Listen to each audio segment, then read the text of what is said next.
My brother helped my husband cheat, betrayed my trust and shattered everything I believed in without a trace of guilt or regret. Life has a weird way of revealing who we truly are. If you had told me 2 years ago that I would be where I am now, successful, independent and separated from my family, I would have laughed in amazement. But here I am with quite a story to tell. I'm Jillian Matthews. I was a manager at TS Solutions, a mid-size trading company at the time. I was competent at my career, but like many women in their late 20s, I was beginning to feel the pressure to settle down. I had a decent career and a small group of close pals. My family consisted of my parents, with whom I was quite close at the time, and my elder brother Marcus, who was 2 years my senior and had always been the family's golden child. Marcus and I had grown up together in suburban Boston, having the usual sibling rivalry but maintaining what I believed was a strong bond. He was usually the outgoing one, the life of the party, whilst I was more concerned with my profession and establishing a secure future. Our parents adored him, and I'd come to accept it as the norm in our household. I met Tom at Jenny's housewarming party, one of those parties when friends of friends get together over cheap wine and grocery cheese. He was charming in that understated way that catches you off guard, with dark brown hair that fell slightly over his eyes and a smile that made everyone feel like they were in on a private joke. We started talking about our mutual love of true crime podcasts, and before I knew it, 3 hours had passed. We swapped numbers that night, and within a week we were texting every day. Our first date was at a tiny Italian restaurant downtown, where we spoke until the waitstaff began giving us pointed looks about closing time. The second date led to a third and then a fourth. Before I knew it, we were spending every weekend together. Tom was not like the other males I had dated. He appeared more mature and focused on the future. 6 months into our relationship, we discussed moving in together. He had a solid profession in software sales, and we had similar beliefs about saving money and establishing a secure future. On our 1-year anniversary, Tom took me to the Italian restaurant where we had our first date. He appeared uneasy throughout dinner, fidgeting with his water glass and checking his phone more frequently than normal. Just as our dessert arrived, he went down on one knee beside our table and brought out a little velvet box. My heart was racing so fiercely that I could barely hear myself say yes. The ring was perfect, simple yet elegant, and just what I would have selected for myself. As the other diners applauded and congratulated us, I felt like I was flying on air. The weekend following our engagement, I took Tom to meet my family. I was nervous. My folks might be rather judgmental. Marcus had a way of making people feel either welcome or uncomfortable. There was frequently no in-between for him. Mom opened the door before we even got to the porch. "There's my baby girl," she shouted, grabbing me into a hug before turning to face Tom. "And you must be the man who's stolen our Jillian's heart." Dad and Marcus were in the living room watching a football game. Marcus jumped up and extended his hand to Tom. "So you're the guy my little sister won't stop talking about," he smiled, giving Tom a solid handshake. "And you must be the infamous Marcus," Tom said calmly. "Jill's told me quite a bit about you too."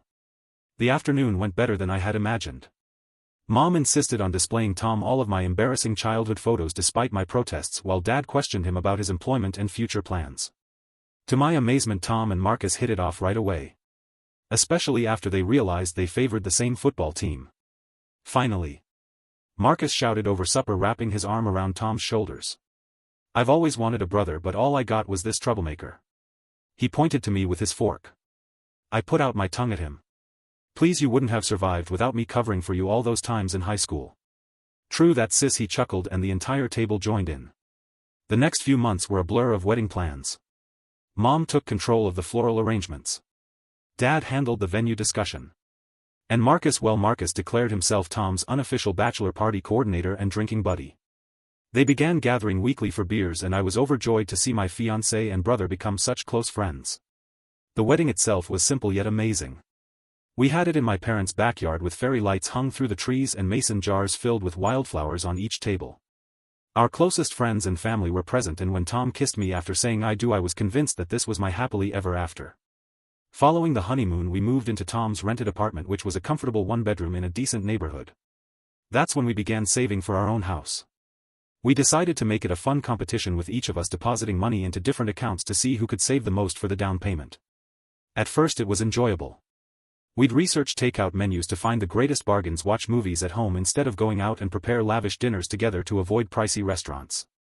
But approximately 3 months in, Tom became restless. "We're turning into an old married couple already," he complained one evening. "We're too young to live like hermits." I attempted to remind him of our aims by showing him how much we had already saved. "Think about it, in a few years we could have our own place. Wouldn't that be worth it?" He nodded and seemed to comprehend. But then Marcus started inviting him to guys' nights on Fridays. At first I was concerned. But Marcus told me that he would keep an eye on Tom. I believed him. After all, who better to entrust with my husband than my own brother? And Tom would always return home in a better mood from these adventures, more affectionate and understanding of our savings goals. So I learned to accept it and even look forward to spending some quiet time alone on Friday nights. A year into our marriage I felt quite pleased about our development. My savings account grew steadily. I had managed to save little over $30,000. I had no idea how much Tom had saved. We'd kept that aspect of our competition a secret, but I hoped he was doing as well as me. Tom revealed the bombshell about his fishing expedition on Thursday evening. "Marcus and I are thinking of going fishing this weekend," he remarked during dinner. His friend has a cabin up at Lake Webster. I looked up from my pasta astonished. "This weekend? I thought we could finally spend some time together. You have been working late all week." "Come on, Jill," he said, his eyes beaming like a child at Christmas. "I haven't gone fishing in months. It'll be fun, just us men, some beers, and maybe catch something to brag about." As if on cue, there was a knock on our door. Marcus burst in. He had a key for emergencies, though I was beginning to wonder the logic of his decision. "Little sister," he exclaimed, throwing his arms wide. "Please let your husband come fishing with me this weekend." He abruptly sank to his knees in front of my chair. I pledged to take good care of him. No wild parties, no crazy stunts, just two guys attempting to outwit some fish. I couldn't help laughing. "Get up, stupid. You're 40, not 4. "Not until you say yes," he said, giving me his best puppy dog eyes, the ones that had gotten him out of trouble so many times when we were kids. They departed early Saturday morning, packing their car with fishing gear and a cooler full of provisions. I tried to keep myself occupied by cleaning the apartment for the majority of the morning. But by the afternoon I was climbing the walls out of boredom. That's when I got an idea. Over the last year, Marcus' girlfriend Sarah and I had become close friends. She was intelligent, humorous, and appeared to genuinely enjoy my brother's company. Perhaps she'd like to go shopping. I could justify spending a little portion of my savings on some lady time. I took out my phone and called her number. She picked up on the third ring. "Hi Sarah, it's Jillian. Listen, the lads are out fishing, so I was wondering if you'd want to go shopping or grab some lunch." There was a pause at the other end. "Fishing? Marcus is not fishing. He is here with me at my home. We're preparing to drive to my folks' place for the weekend. He is actually in the next room right now." My blood became chilly. In the background I heard my brother's voice.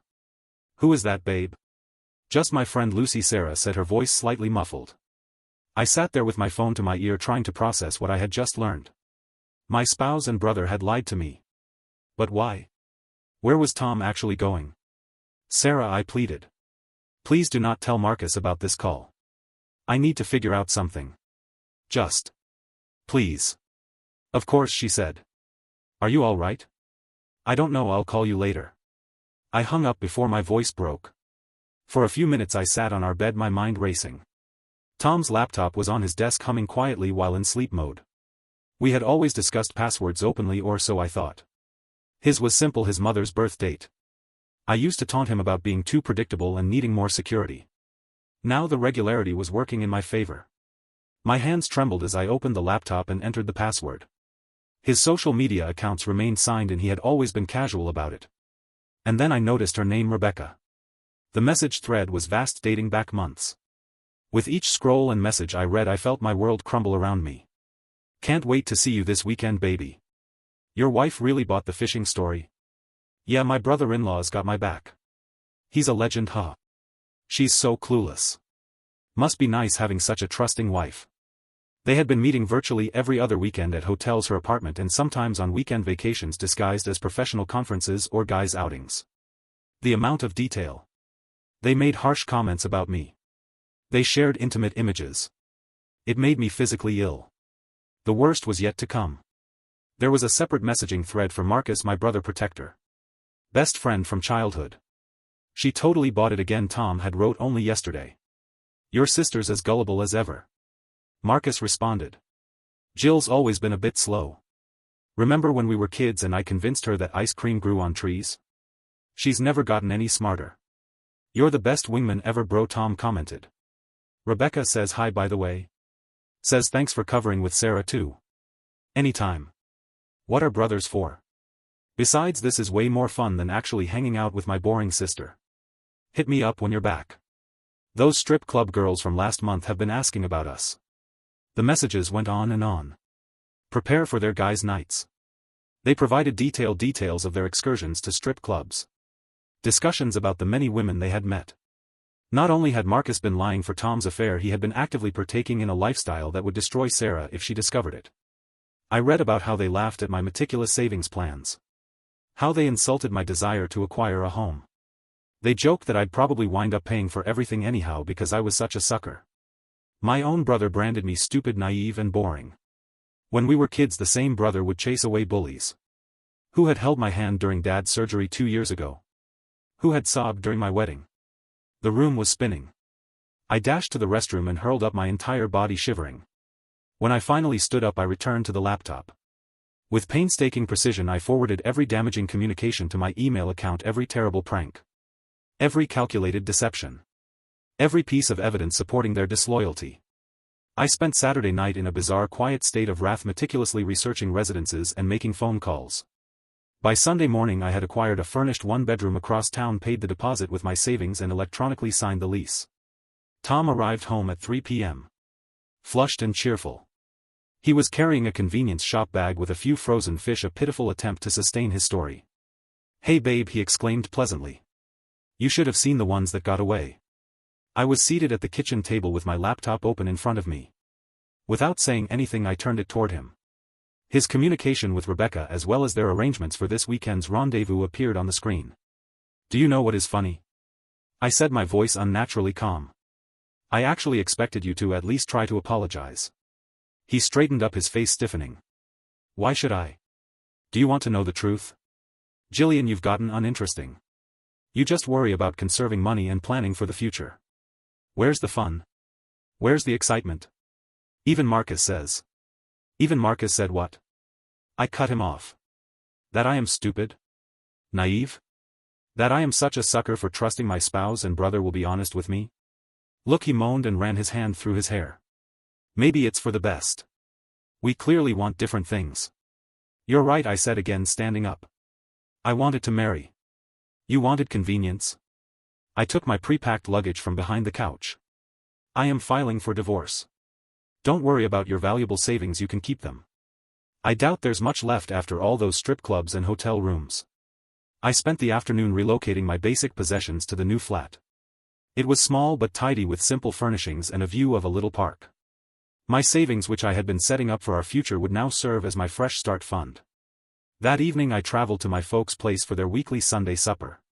I knew Marcus and Sarah would be there, they always were after spending weekends with her folks. Mom was preparing the table when I arrived. Dad sat in his customary armchair. Marcus and Sarah sat on the couch, looking like the ideal pair. "There's my girl," Mom said, smiling. "We missed you at lunch yesterday." "Yeah, about that." I addressed Marcus straight. "How did you spend your weekend covering for Tom's affair?" The room went completely silent. Marcus's face turned white. "What are you talking about?" Dad insisted. I took out my phone and began reading the messages aloud. The jokes were nasty. The strip club pays a visit? The precise synchronization of lies. Sarah's expression became increasingly terrified with each syllable. When I finished, she looked at Marcus, tears in her eyes. "Is this true?" He could not even look at her. "Sarah, please." The sound of her palm pressing on his cheek echoed across the room. "We're done," she choked out. "Everything. We're finished." She grabbed her purse and bolted out the front door, slamming it behind her. After Sarah left, I expected my folks to be horrified. Angry. Marcus left me disappointed. Instead, my mother came out in tears. "Not for me, for him." "Look what you've done," she exclaimed, hurrying to console Marcus, who sat with his head in his hands. "Your brother's relationship is ruined." I looked at her in bewilderment. "Are you serious now? Have you heard anything I just said? About how he helped Tom cheat on me? What about the strip clubs? What about the lies?" "Oh, Jillian," Dad moaned and shook his head. "Boys will be boys, you are exaggerating a minor issue. Tom was just blowing off steam and Marcus was being a nice friend." "Friend? A nice friend?" I felt like I'd stepped into a strange parallel universe. "He helped my spouse cheat on me. He lied to me for months. And now you've destroyed his relationship with Sarah," she said. "Was it truly necessary?" Couldn't you have done this privately? Marcus raised his head, his eyes red yet dry. Yes, sis. Very classy move. You simply had to bring everyone into this, didn't you? I gazed between them. My mother stroked Marcus' hair as if he were a wounded child. My father gave me the disappointed expression he had developed over the years. And my brother, who had been the victim his entire life, was still playing it. At that point something inside me broke, or rather formed. Harder and colder than before. Do you know what? You're correct. I should not have expected any of you to support me. Marcus has always been the golden child, hasn't he? He can do no wrong. So congratulations. You can have each other. That night I walked out of my childhood home without looking back. The divorce process was shockingly swift. Tom wanted to take half of my money, claiming they were marital assets. We agreed to save together, he added during mediation, attempting to appear reasonable. It was our joint plan for our future. But even his parents, who had stayed out of the whole issue, advised him to stop it. Don't make yourself look worse than you already do, his mother warned angrily. He withdrew his claim the following day. I heard from mutual friends that Marcus and Tom were still as close as thieves. Marcus had fully embraced the single life again now that Sarah was no longer holding him back. They frequented every pub and club in town, acting more like college freshmen than mature men in their 30s. Their social media pages were filled with party photos, girl groups, and inebriated exploits. Not that I looked often, but word reached me. It's funny how clarity emerges when everything is stripped away. Without the distractions of a failing marriage or family drama, I could finally concentrate on what I desired. And all I wanted was to succeed. I volunteered for every hard assignment that came through TradeSync Solutions. Other managers avoided them because they were overly complex, risky, or time-consuming. I snatched them all. I worked late and early, devoting every ounce of my energy to making each job extraordinary. My first major achievement was with the Anderson account. Everyone had written this client off as hard to please. I reorganized their whole trading architecture, developed new reporting tools, and raised their first quarter profitability by 47%. The CEO personally called to commend my job. That success led to larger ventures. I created a new risk assessment process which saved the organization millions in potential losses. I simplified our foreign trading processes, cutting transaction times by 60%. Each success builds on the last. And people began to notice. Jillian, my boss, called me in one day. How do you feel about joining the management team? We need someone who shares your vision. The promotion included a corner office and a salary that made my eyes swim. I celebrated by purchasing a sleek black Mercedes. Perhaps not the most practical choice, but I wanted something to remind me of my progress every day. 6 months later I closed on my dream apartment. A 2-bedroom condominium in the city's most desirable area. The mortgage payments were high, but I could afford them. Every night I would stand on my balcony watching the city lights, proud of what I had accomplished on my own. I hadn't spoken to my family in quite some time. There were no birthday calls. No Christmas gatherings. No Sunday dinners. Sometimes I would see their digits on my phone, but I never responded. The wounds remained too raw. The betrayal was too fresh. Then on a random Tuesday evening, when I was reviewing quarterly estimates in my new home office, the doorbell rang. I was not expecting anyone. And few people knew my new address. Through the surveillance camera I saw my parents standing there. Looking older and tireder than I remembered. For a second I pondered not responding. But something in their posture, Mom kept wringing her hands and Dad's shoulders slumped. I buzzed them up. Jillian, Mom began as soon as I opened the door. You look wonderful. What do you want? My voice was cool and professional, the same tone I used at stressful customer meetings. They exchanged glances before Father spoke. This is about Marcus. We were incorrect about him. Almost anything. They told me how Marcus had slid after Sarah left him. How his friendship with Tom had become toxic, constant partying, drinking, and hooking up with strange women. He began arriving at work hungover and then inebriated. He received 2 formal warnings. One for being inebriated at his desk and another for failing to show up for a crucial customer appointment. He's been fired, Mom replied, her voice breaking. He has awful references. Nobody will hire him. He is now living in his previous room. He has no money and no prospects. What are you expecting me to do about this? I asked, leaning on the kitchen counter. The marble felt cool against my palms, a minor pleasure I had chosen for myself while renovating. Mom's eyes brightened up with hope as she heard my question. Well, sweetheart, we know you're in management now at such a prestigious company. We were thinking, Dad added. Perhaps you might locate a place for him. Something fitting. With a decent wage. It doesn't have to be overly difficult. I couldn't stop myself from laughing. Let me get things straight. You want me to sacrifice my professional reputation which I created from the beginning to provide a good job to the brother who betrayed me? The same brother who destroyed my marriage? Jillian, that was 2 years ago, Mom begged. People make mistakes. Mistakes? I straightened up, my voice dead silent. Forgetting to buy milk is a mistake. A mistake is arriving late for dinner. Marcus made a choice. There are several options available. He decided to cover for Tom's affairs. He decided to mock me behind my back. He prioritized his friendship with my cheating ex-husband over his own sister. He's family, Dad insisted, his face flushing. Family forgives. Really? Where was the family loyalty when I needed it? When did I provide you proof of what they had done to me? You sided with him, remember? You're being unreasonable, Mom exclaimed. If you do not help your brother, we will disinherit you. Everything will go to Marcus. I looked around my apartment, admiring the art I'd chosen, the furniture I'd purchased, and the life I'd created without their assistance. Then I laughed again, truly this time. I don't need or want anything from you. I believe it is time for you to depart. I approached the door and held it open. I have an early meeting tomorrow. They tried to argue more, but I just stood there, door open, waiting. Finally they went, Mom in tears and Dad ranting about ungrateful daughters. As I closed the door behind them, I felt a weight lift off my shoulders. Through the glass I observed them enter their ancient Volvo. They had had the same car while I was in college. I thought about Marcus in his boyhood bedroom, possibly nursing another hangover. Waiting for someone else to solve his problems, as they always did. Last I heard, he was doing odd jobs in the neighborhood, mowing lawns, painting fences, and doing whatever it takes to save money for drinks. Tom ultimately got bored of partying with a broke pal and moved on. Karma, as they say, is a patient visitor. I poured myself a bottle of wine, an expensive Bordeaux I'd bought to celebrate my previous successful project. I walked out onto my balcony. The metropolis sprawled before me, its lights glittering like fallen stars. Below I could see my Mercedes in its assigned parking space, a symbol of what I had accomplished on my own. Some may label me frigid for turning my back on family. But family is more than simply blood. It's all about trust, respect, and loyalty. Those who genuinely love you do not betray, mock, or manipulate you. They stand by you, encourage you, and celebrate your accomplishments. Thank you for watching. If you haven't subscribed yet, please do so and hit the notification bell to stay updated with more shocking real-life stories happening around you. Thank you for watching. For more videos like this, remember to like and subscribe.